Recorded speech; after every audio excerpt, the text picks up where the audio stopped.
Hello बच्चों, कैसे हो? सब ठीक? अच्छा, हम लोगों का चैप्टर जो चल रहा है वो है करंट इलेक्ट्रिसिटी। और करंट इलेक्ट्रिसिटी में हम लोगों ने ये जो जो चीज हम लोग लास्ट वीडियो में क्या क्या देखा है, कलर कोड देखा है, हम लोगों ने ये देखा है कि ईएमएफ क्या है, पोटेंशियल डिफरेंस क्या है, रेजिस्टिविटी क्या है, कंडक्टिविटी क्या है, plus vector form of Ohm's law, ये सब भी देखा है। आज जो देख रहे हैं वो है mechanism of current flow in a conductor. इससे पहले कि हम लोग ये स्टार्ट करें, हम लोग ये जानते हैं कंडक्टर में खासियत क्या है। कंडक्टर का खासियत ये है कि इसमें फ्री इलेक्ट्रॉन्स होते हैं। कितने होते हैं? बहुत। What do mean by free electrons? Free electrons मतलब the electrons which can move freely throughout the material of the body. And how many free electrons are there? It is nearly 10 to the power 28 electrons per cubic meter. एक volume का बात कर रहा है, पर metre cube में, एक metre cube का वॉल्यूम में 10 to the power 28 electrons can reside. But it also varies with conductor to conductor, but in general it is of this power 10 to the power 28. Now हो क्या रहा है आज? जो इसके नीचे ही मैंने दो चीज लिखा, drift velocity and relaxation time. इन चीजों को भी समझेंगे। पहले जैसे कि तुम लोगों को पता चल रहा है कि एक कंडक्टर के अंदर जो इलेक्ट्रॉन्स है वो मूव करेंगे, मगर इलेक्ट्रॉन्स कैसे मूव करेंगे? ऐसे ऐसे ऐसे ऐसे ऐसे ऐसे, कोई भी रैंडम मोशन हो सकता था इलेक्ट्रॉन का, कोलाइड होता जाएगा दूसरे आयंस के साथ, पॉजिटिव आयंस के साथ। तो अल्टीमेटली अगर मैं एक क्रॉस सेक्शनल एरिया ले लूं कंडक्टर, मान लो ऐसा सिलेंड्रिकल कंडक्टर है, उसका एक क्रॉस सेक्शनल एरिया अगर मैं ले लूं, इससे जितना इलेक्ट्रॉन्स इधर गया उतना इलेक्ट्रॉन्स इधर भी आया, तो net flow is zero, because the conductor is not connected to any battery और any external field is not given. मैंने बताया था जब तक कि कंडक्टर में कोई पोटेंशियल डिफरेंस क्रिएट ना हो तो करंट फ्लो नहीं होता, because net charge flow is zero, because एक क्रॉस सेक्शन एरिया इधर जितना चार्जेस जाएंगे उतना चार्जेस उधर भी जाएंगे। तो अगर मैं वेलोसिटी का बात करूं, क्योंकि हमारा मुद्दा आज का चीज है वेलोसिटी, स्पीड क्या है इलेक्ट्रॉन्स का, वो ही मुद्दा है। तो अगर मैं वेलोसिटी का बात करूं, जितना वेलोसिटी इधर है उतना वेलोसिटी उधर है, तो नेट वेलोसिटी बिकम्स जीरो। तो मतलब जो भी वेलोसिटी है, मान लो हम लोग एक कंडक्टर लिए हैं, मान लो हम लोग एक कंडक्टर लिए और उसमें n electrons are there. How many electrons are there?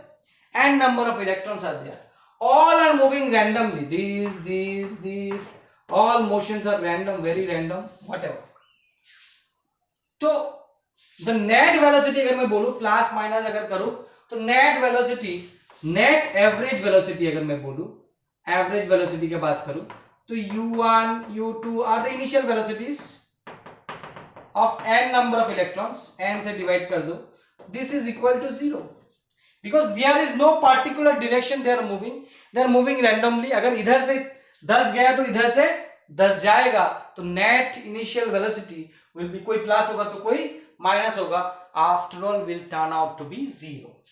But इसी इलेक्ट्रॉन्स को, इसी कंडक्टर को अगर एक एक्सटर्नल फील्ड में रख दूं, या तो फिर इसके अक्रॉस में एक बैटरी लगा दूं, एक ही बात है, मतलब प्लस, ये प्लस माइनस, सॉरी माइनस, तो इधर से इधर एक इलेक्ट्रिक फील्ड जाएगा, और इलेक्ट्रिक फील्ड अगर इस डायरेक्शन में है तो इलेक्ट्रॉन्स का मोशन इस डायरेक्शन में होगा, तो ये पॉजिटिव इलेक्ट्रॉन को खींचेगा।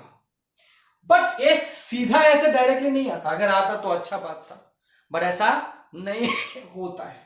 There are lot of obstruction, lot of ions, तो ये जो इलेक्ट्रॉन्स है दे विल टकराएगा, इधर इधर इधर इधर इधर इधर इधर इधर, बहुत सारा टकराव होगा, टकराते टकराते, बट पहले जो होता था कि टकराते टकराते जितना टकरा के इधर गया उतना टकरा के इधर भी आया, ऐसा नहीं होगा, इधर कुछ नहीं आएगा। क्यों नहीं आएगा? बिकॉज उधर पॉजिटिव है, सबके सब इलेक्ट्रॉन्स उधर ही अल्टीमेटली मूव करना है। हो सकता है कि सीधा डायरेक्टली मूव ना करे, वो लोग टकराते हुए ऐसे ऐसे ऐसे ऐसे ऐसे ऐसे ऐसे ऐसे यहां से यहां मूव किया, यहां से यहां जो डिस्प्लेसमेंट हुआ है, displacement by time will give me velocity, और ये जो मूव कर रहा है ये हो गया स्पीड। स्पीड काफी हाई है, लगभग 10⁵ और 10⁶ के स्पीड से जाएगा मीटर पर सेकेंड, बट ड्रिफ्ट वेलोसिटी काफी लो है, ड्रिफ्ट वेलोसिटी काफी लो है, बिकॉज ड्रिफ्ट वेलोसिटी की अगर बात करूं वो डिस्प्लेसमेंट पे डिपेंड करता है, ये डिस्प्लेसमेंट बाय टाइम, और स्पीड का बात करूं तो डिस्टेंस बाय टाइम, बहुत ज्यादा distance, speed distance by time, यहां पे डिस्टेंस बहुत ज्यादा ट्रेवल किया। अगर मैं डिस्प्लेसमेंट का बात करूं तो displacement is very less in this case for the same time. तुम लोगों को समझ में आ जाएगा, आ रहा होगा, बिकॉज तुम लोग 12 के बंदे हो, ऐसा नहीं, स्पीड और वेलोसिटी का अंतर पता है तुमको, डिस्प्लेसमेंट एंड टाइम। चलो, तो ये अब क्या है कि ये जो मोशन हो रहा है एक इलेक्ट्रॉन का नहीं, बहुत सारे इलेक्ट्रॉन्स का हो रहा है, या फिर n नंबर ऑफ इलेक्ट्रॉन्स का हो रहा है ओवरऑल, ठीक। ये जो हर एक इलेक्ट्रॉन क्या करेगा, हर एक इलेक्ट्रॉन इस इलेक्ट्रिक फील्ड देते ही हर एक इलेक्ट्रॉन पे एक फोर्स लगना स्टार्ट होगा, and force is equal to, मुझे पता है, charge into electric field, that means E into E, electron है तो माइनस दे रहा हूं, तो mass of each electron, mass into acceleration minus E by E, और एक्सीलरेशन हो जाएगा माइनस E बाई एम। ये एक्सीलरेशन लग रहा है, बट लगने के कारण, एक्सीलरेशन तो लग रहा है, ये जाएगा और मान लो नेक्स्ट कोलिजन होते ही, बाय द टाइम कि नेक्स्ट कोलिजन करेगा, अगर उसका इनिशियल वेलोसिटी u1 है, मान लो ये u1 इसका वेलोसिटी था, तो मान लो यहां से वो यहां जा रहा है, सेकंड यहां पे फर्स्ट कोलिजन हो रहा है इसका, तो before it attains this collision उसने एक वेलोसिटी अटेन कर लेगा because of this acceleration. So u1 और u1 नहीं रहेगा, अब u1 से वो v1 हो जाएगा, बट जैसे ही कोलिजन होगा इट विल स्टार्ट अफ्रेश, फिर से इसका कोलिजन के कारण वेलोसिटीज में चेंजेस, और फिर से वो वेलोसिटी अटेन करेगा, ये चलता जाएगा। मतलब अगर मैं बोलूं क्या वो ऑलवेज एक्सीलरेटेड मोशन में जा रहा है, नहीं, एक्सीलरेशन बढ़ने का चांस या मौका नहीं मिल रहा है, बिकॉज हर एक पॉइंट पे कोलिजन होने के कारण उसका वेलोसिटीज में फिर से चेंजेस होके, और फिर से वो स्लो डाउन होके, और फिर से वो अटेन करेगा, बढ़ेगा, जो भी हो। तो मैं एक चीज बोल रहा हूं, तो ये जो वेलोसिटीज है, ये जो वेलोसिटी वो अटेन करेगा, से the electron, the velocity attain by each and every electron between its, say, let us consider an electron with initial velocity u1 will be accelerated, and in time tau1, we'll consider tau1, in time tau1 it will attain a velocity v1, therefore v1 is equal to u1 plus a tau1. Tau1 is a time between its successive collision, कि एक collision होने के बाद next collision में होते या फिर starting initial velocity से वो v1 अटेन करने में, v1 कब तक अटेन करेगा कि वो पहला कोलिजन होने तक, और कितने टाइम में कर रहा है, tau1। तो सबके लिए क्या सेम टाइम होगा क्या, सबके लिए ये डिस्टेंस होगा क्या, नहीं, सबके सेम वेलोसिटी अटेन करेगा क्या, नहीं, सबका अलग अलग होगा। अगर मैं दूसरे इलेक्ट्रॉन का बात करूं, वो हो सकता है कि उसका वेलोसिटी इनिशियली u2 हो, और उसको ये इतना डिस्टेंस में ही कोलिजन हो गया, इस साइड में देता हूं, इतना डिस्टेंस में ही कोलिजन हो गया, उसके लिए टाइम भी कम होगा, तो ये v2 इज इक्वल टू हो जाएगा u2 a, मगर सब में एक्सीलरेशन क्या लग रहा है, सेम। इसी तरह vn un plus a tau n, these are the velocities which the electrons will attain because of this external electric field. Okay, the average of all these velocities attained by all the electrons is known as the drift velocity, तो एक चीज देखते हैं, तो क्या, सुनो, तुम लोगों को ये खुद से करना होगा, क्या क्या लिखोगे मैं बता रहा हूं। स्टार्ट में बोलोगे let us consider n electrons in a conductor, and before applying any external field they are moving with their initial velocities, and since the velocities are random, the net average velocity of all the electrons in the conductor will be equal to 0. You write this equation. Next you will write, when an external electric field E is applied, the force acting on each of the electron is given by this, and therefore the acceleration is this, where m is the mass of the electron, mass of each of the electron. Because of this acceleration, each electron will gain velocity before it collides to another ion or electron. The velocity attained, let the velocity attained by each electron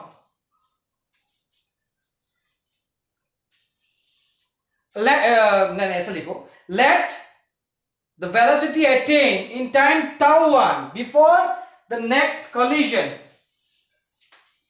of an electron is given by v1 is equal to this. Similarly, the velocity attained by other electrons can be written as v2, v3, v4, vn, etc.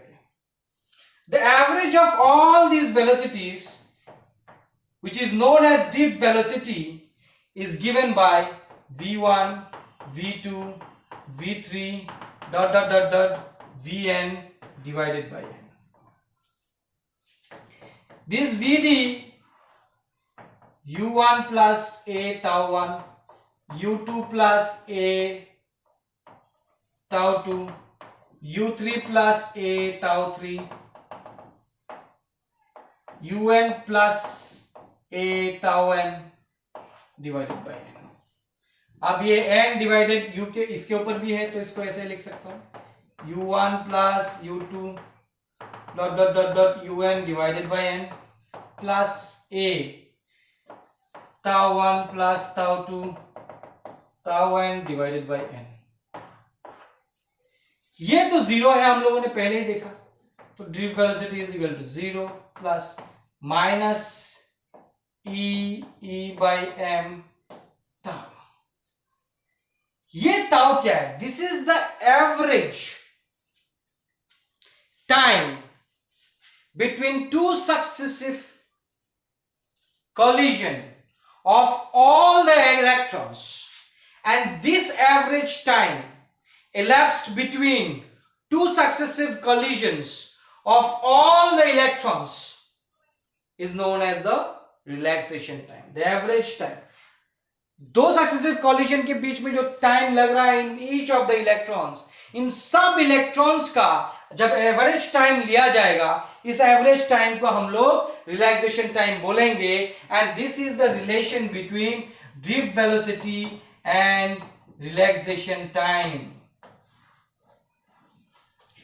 अच्छा, हम लोग यहां पे ये जो drift velocity का निकाला, इसको सोचते कैसे हैं? इसको ऐसे सोचते हैं, इंस्टेड ऑफ दिस जम्बल्ड, इसको पूरी तरह से तुम लोगों को लिखना होगा जैसे मैंने बोला है, ठीक?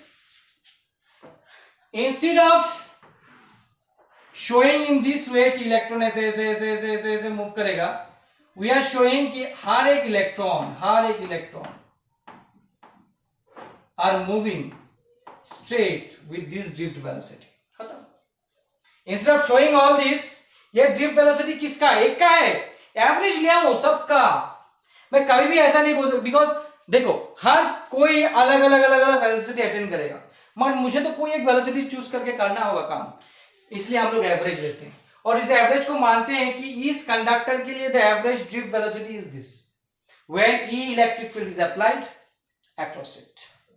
ठीक, सभी कंडक्टर का अलग अलग होगा. तो they are all, we are just considering कि all the electrons are moving straight with this drift velocity. Actually में क्या हो रहा है? But we are considering in this way. चलो, this is the relation between drift velocity and relaxation time.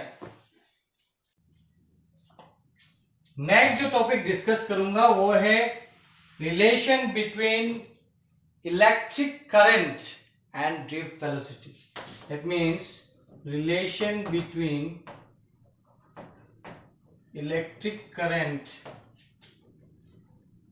and drift velocity. अच्छा, कैसे होगा देखो। इसमें क्या करते हैं कि एक कंडक्टर ले लेते हैं, ठीक, एरिया ऑफ क्रॉस सेक्शन इसका A एंड इसका लेंथ L, और इसके अक्रॉस में एक बैटरी लगा दिया जिसका पोटेंशियल है V, ठीक।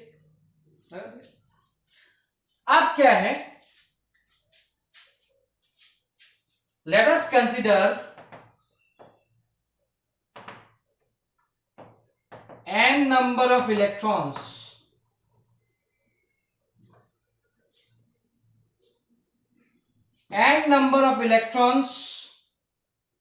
present in unit volume of the conductor. मतलब n क्या है, number of electrons per unit volume, shortcut में यही बोलूंगा। Okay, number of electrons per unit volume, ठीक। अच्छा, जैसे ही ये लगाया तो इधर से इधर इलेक्ट्रिक फील्ड लगेगा और इधर से इधर इलेक्ट्रॉन्स मूव करेंगे, ठीक। So total number of electrons कितना होगा, टोटल नंबर ऑफ इलेक्ट्रॉन्स होगा number of electrons per unit volume into this volume. अच्छा, NaL, A is the area of cross section, L is the length, तो ये हो गया volume of this conductor. Volume के साथ number of electrons per unit volume को multiply करेंगे तो टोटल नंबर ऑफ इलेक्ट्रॉन्स मुझे मिलेगा। What is the amount of charge,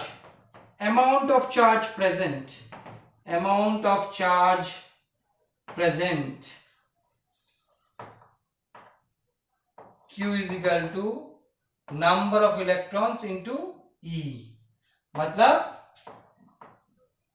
Q is equal to number of electrons, इसको मैं कैपिटल N भी दे सकता हूं, टोटल नंबर ऑफ इलेक्ट्रॉन्स को, total number of electrons into E, तो ये हो जाएगा NaLe। वाह, बढ़िया, that is the total number of electrons. Current क्या है, current is equal to the charge flowing per unit time. अब देखो, हर एक इलेक्ट्रॉन को इधर से इधर आने में कितना टाइम लगेगा,